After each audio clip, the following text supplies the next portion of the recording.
Los conductores pagan IVA, pagan combustible. Vamos a repasar a qué se refieren quienes aseguran que ya se paga suficiente en impuestos.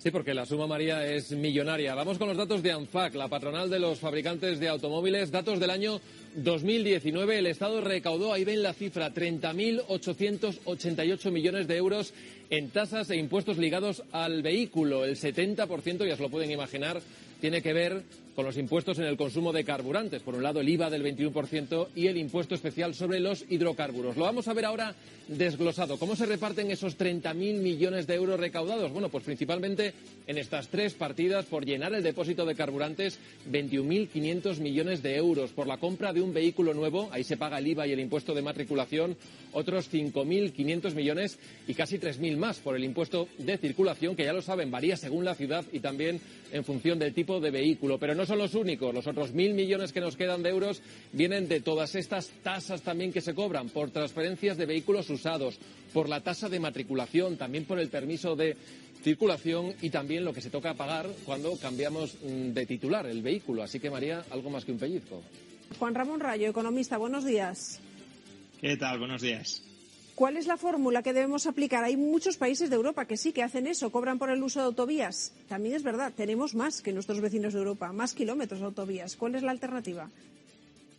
Yo creo que la propuesta de los peajes es una propuesta razonable. Es decir, el principio de pagar por el uso o pagar en función del uso es un principio que ojalá se extendiera no solo a las autovías, sino a muchos otros servicios públicos, para que haya una corresponsabilidad entre el uso efectivo que se hace de ese servicio y el coste, el mantenimiento del mismo.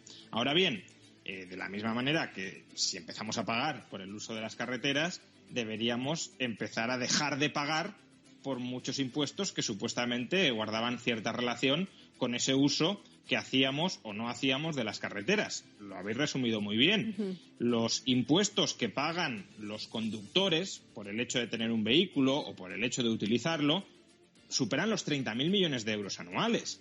Estamos hablando de implantar peajes para recaudar, lo que se dice que cuesta mantener las carreteras cada año, 1.300 millones de euros.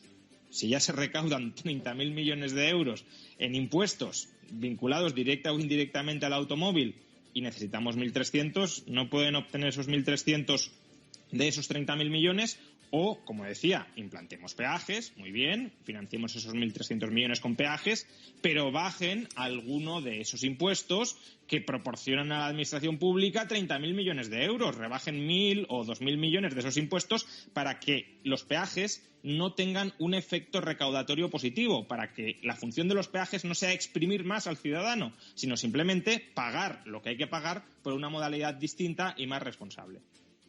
Hay una información, hablando de impuestos, que concluye que en España, en el año de la pandemia, se subieron. ¿Por qué lo dice? Porque se comparan los impuestos que se pagan con el Producto Interior Bruto del país. Como el producto descendió, pues digamos la presión fiscal aumentó. ¿Pagamos demasiado aquí? Sí, efectivamente. Uno de los elementos que explica que en el año 2020 España fuera el país de toda Europa donde más subiera la presión fiscal es que en España la economía también fue donde más se hundió en toda Europa. Si la presión fiscal es recaudación impositiva dividida por el PIB, pues si el PIB, el denominador, se hunde, la ratio aumenta. Ahora bien, esto no lo explica todo. No lo explica todo porque en otros países de Europa también ha habido fuertes caídas del PIB y, desde luego, el aumento de la presión fiscal ni siquiera se acerca a la de España. ¿Por qué razón? Pues porque otros países europeos, mientras caía el PIB, acompañaron esa caída del PIB con rebajas impositivas para aliviar la carga tributaria que caía sobre los ciudadanos. Si estamos diciendo que la economía se está desmoronando, que los ciudadanos prácticamente no están ingresando y tú mantienes el mismo nivel de fiscalidad que en tiempos de bonanza, pues lo que estás haciendo es masacrar impositivamente a los ciudadanos cuando peor lo están pasando. Pero es que además en España, y a diferencia de otros países europeos, las transferencias estatales, por ejemplo, en forma de los ERTE o en forma de exoneraciones de cotizaciones a la Seguridad Social, han computado como un ingreso sobre el que ha habido que pagar impuestos. Y obviamente, si el Estado ha regado a familias y empresas con este tipo de transferencias y las está obligando a pagar impuestos sobre ellas, pues eso también incrementa la recaudación y sube la presión fiscal. Ahora que estamos en fase de recuperación, nos preocupan esos nubarrones en forma de tormenta, y dicen algunos tormenta perfecta. El hecho de que coincidan tantas cosas a la vez, se dispara el consumo y eso genera más demanda que oferta de energía, se está afectando a los transportes, está afectando a los suministros. Que había que redibujar los números de las previsiones de recuperación. ¿Qué panorama tenemos por delante? A ver, normalmente cuando ocurre una tormenta perfecta no viene por casualidad. Normalmente hay algún factor que desata todos esos factores. Y creo que lo ha resumido bien. El problema es que la demanda, el gasto, está creciendo mucho más rápidamente que la oferta, que la producción.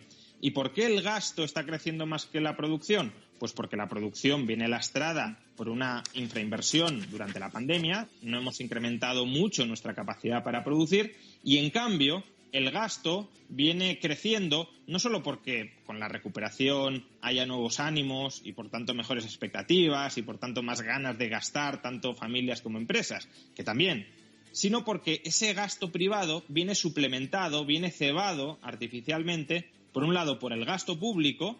España este año va a tener un déficit público del 8%, pero es que no es solo España, el conjunto del planeta está en modo gastar y gastar y gastar con endeudamiento, y también por políticas monetarias muy expansivas con el propósito de incentivar el endeudamiento del sector privado. Entonces, se está estimulando demasiado el gasto en relación con la capacidad para abastecer productivamente ese gasto y, por tanto, eso se traduce en inflación. Y la inflación, si no se corta a tiempo, se convierte en un desastre que va erosionando la capacidad de crecimiento de nuestras economías. Sucedió en los años 70, se descontroló la inflación y tardamos más de una década en conseguir meterla en vereda. Por tanto, el mensaje debería ser: si ya está la economía recuperándose, vayamos retirando todos los estímulos que se establecieron en el año 2020 bajo la hipótesis de que la economía estaría hundida. No necesitamos ahora mismo cebar demasiado, dopar artificialmente la economía y ya estamos viendo, ya estamos palpando los síntomas de lo que sucede si se estimula demasiado la economía por encima de sus capacidades, la inflación. Qué complicado es esto, pero lo de la inflación, que es que te sube el precio de lo que compras, eso sí que lo entendemos todos. Juan Ramón Rayo, gracias, como siempre, por esos análisis. Muchas gracias a vosotros. Hasta otra.